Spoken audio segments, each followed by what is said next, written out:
Today's hometown hero is a combat veteran who served with the U.S. Army's 1st Cavalry Division in Vietnam. Richard Daseke was wounded in action, received the Purple Heart and Bronze Star, and today he's still serving by sharing his story.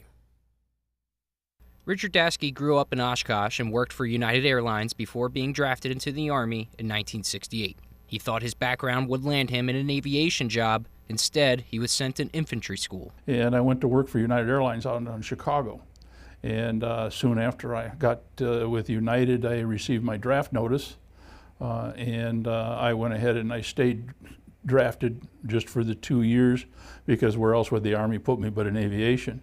When I was in Fort Polk, Louisiana in infantry training, I learned that didn't work. In October of that year, Daseke was sent to Vietnam. He served in a mortar platoon for E Company, 8th Cavalry, 1st Cavalry Division.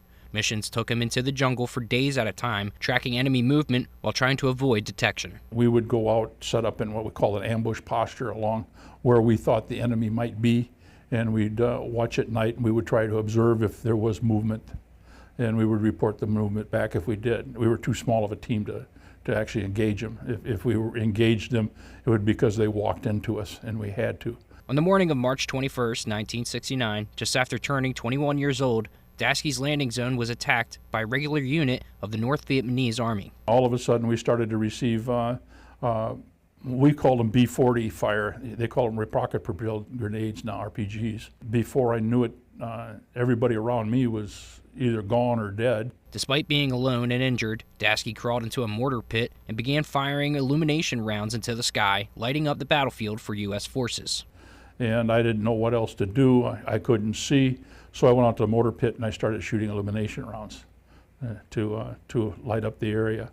And somewhere in the middle of all of that, I got shrapnel in my back, a little bit in my face. My left ear was bleeding so bad that I actually had to shipped all the way to 12th Evac in Cu Chi over it. Daseke was awarded the Purple Heart for his wounds and the Bronze Star with V for his heroism that night. In order to receive a Purple Heart, one, you have to be wounded by the enemy in a combat situation.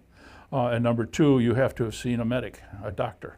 The bigger one for me actually is my Bronze Star with the V, because that was recognition for, in this case, for the fact that I went on my own out to and started shooting illumination. After his recovery, he transitioned to the 229th Assault Helicopter Company, flying daily missions as a crew chief and machine gunner. For Daseke, the danger never stopped. Aviation isn't as nice as people think it is, because in the infantry, I mean, I could go days without seeing the enemy.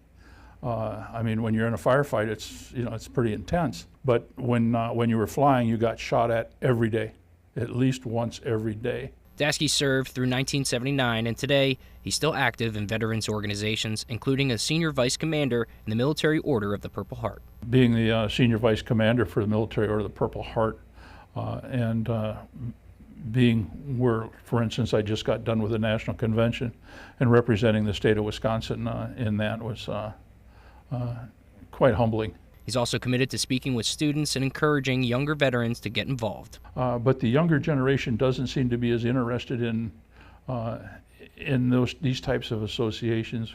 We at the Military Order of the Purple Heart really need younger membership. And even at 77 years old, Daseke says his oath to serve has never expired. My oath is not over. And what do you mean by that? When you sign an oath to protect your country, it doesn't have an expiration date. I mean, I'm 77, I'm not going to get called up again, but if I did, I would go. From the jungles of Vietnam to the classrooms of Wisconsin, Richard Daseke continues to serve by sharing the stories of those who did not make it home.